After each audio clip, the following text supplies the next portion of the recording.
All right, today we're going to look at connecting the first and second derivatives with the graph of a function.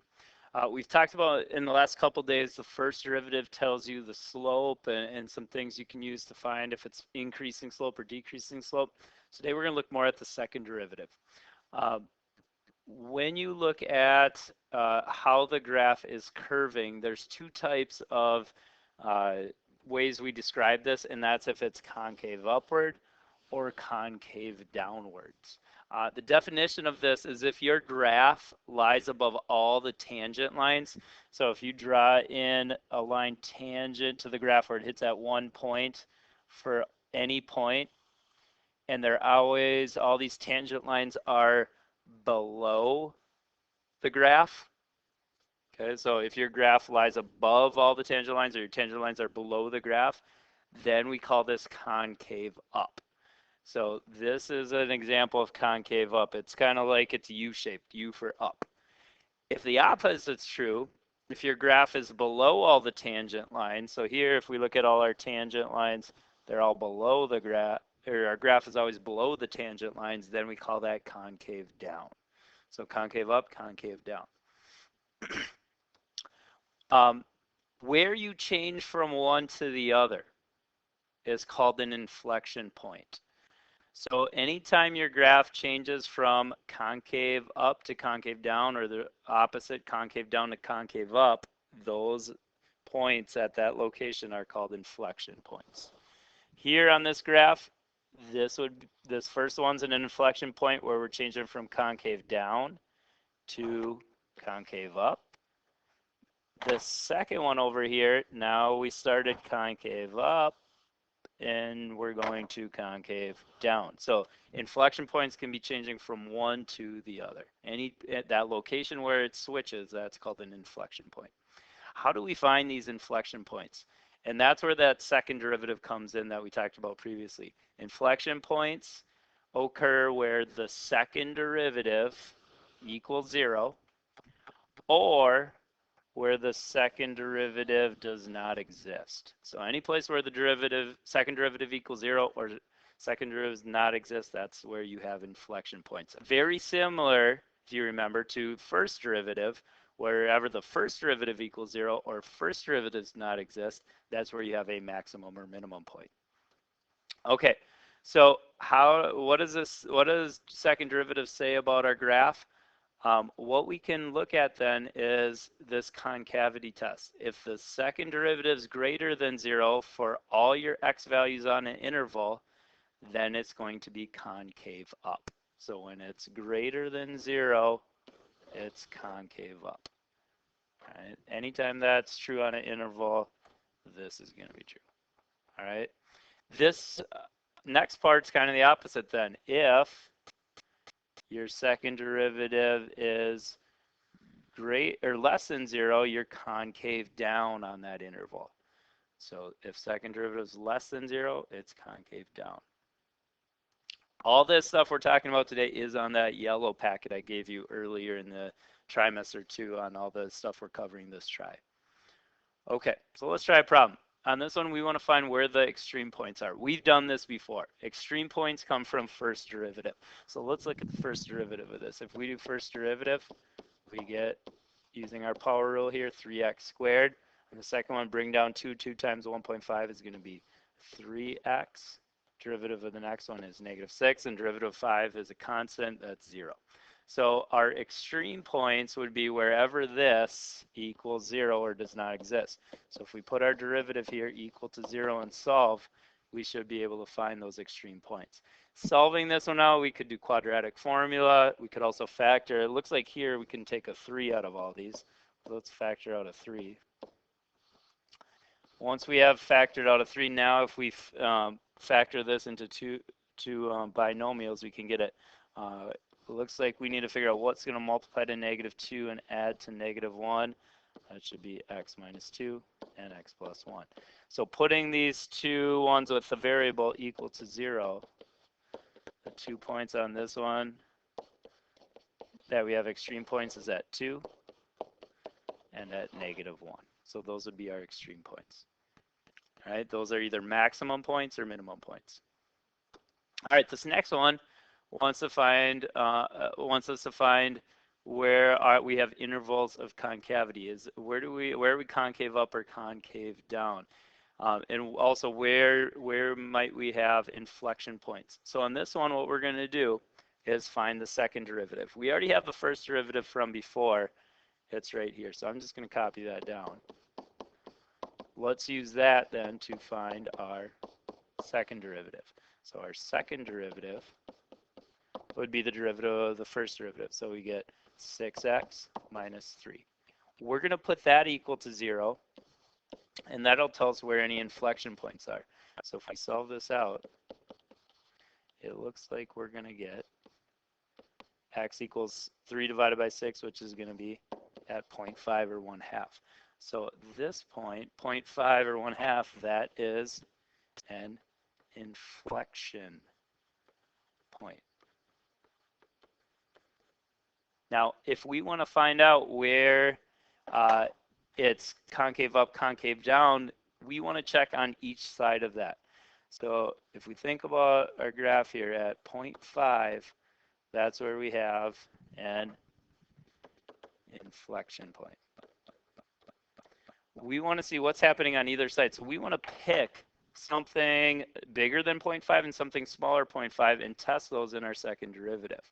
So a number bigger than 0.5, let's check 1. A number smaller than 0.5, let's check 0. So what do we get when we plug in to our second derivative the number 0? Let's see. If we plug that in, we get 6 times 0 minus 3. That's going to equal -3. So on this side, any point we pick over here is going to come out negative, which means on this side it's going to be, from before, what we talked about is going to be concave downwards. Okay. If we pick a point bigger than 0.5, let's say 1, and plug that in, we get 6 times 1 is 6, minus 3 is going to equal +3. Any point we pick on this side is going to come out to be positive, which means this side is concave up. Now, if you want to describe that, since we know it switches at 0.5, what we can say is that on this one, anytime we're bigger than 0.5, like when we plugged in 1, it's going to be concave up. Okay.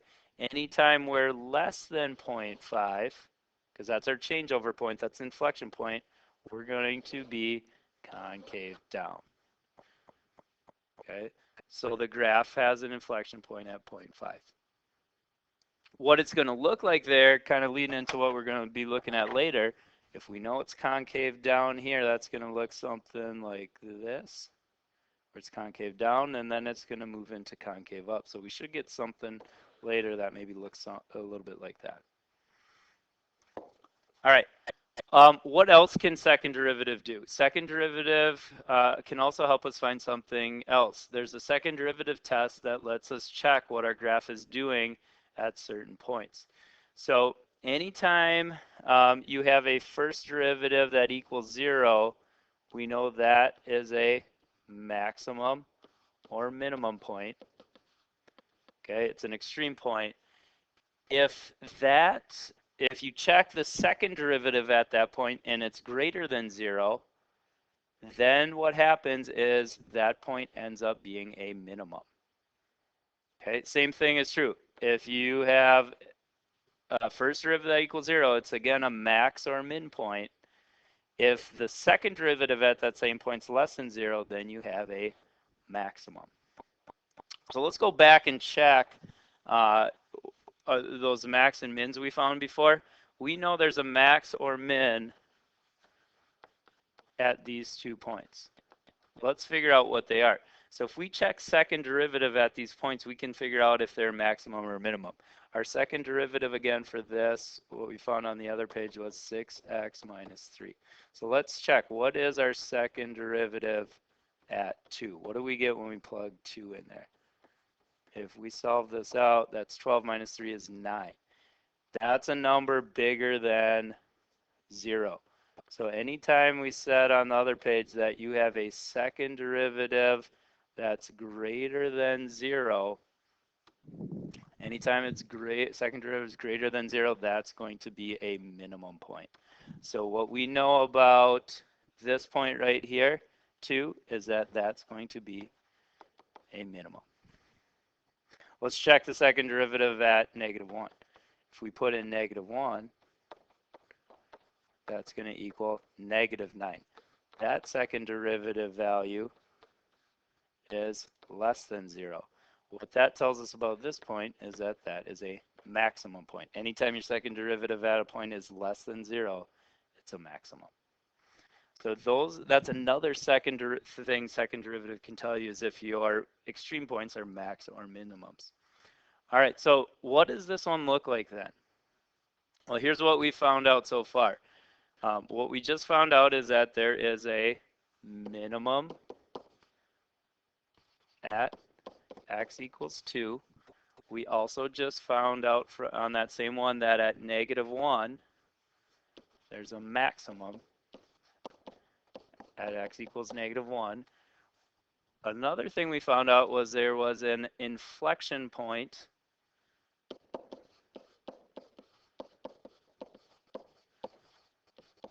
at x equals 1/2. And we know it's concave up and concave down on either side. We said it's concave down for anything less than 0.5 and concave up for anything greater than 0.5.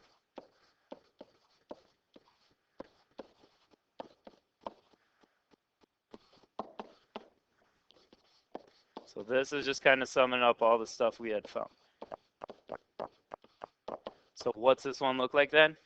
If we kind of put that all together on a graph here,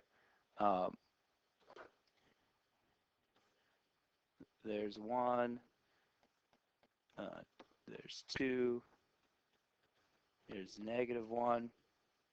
We know 0.5 is going to be right in here somewhere. Okay, so if we put all that together into our graph, we know there's a maximum point at -1. So there's a maximum over here somewhere. We also know it's concave down when it's less than 0.5. At 0.5, it's going to switch into concave up. And we also know that there is a minimum point at 2. So our minimums here,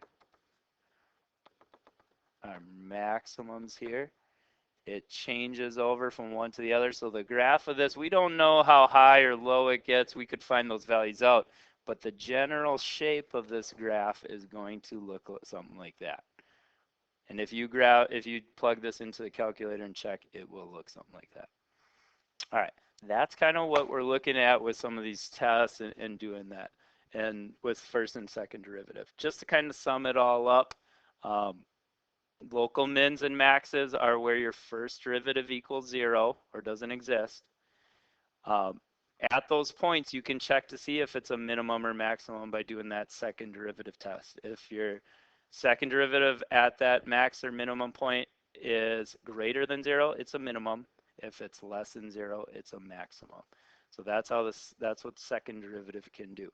And it can also tell you if it's concave up or concave down, depending on what your second derivative is at that value. All right, try some of these out now and kind of see how you do from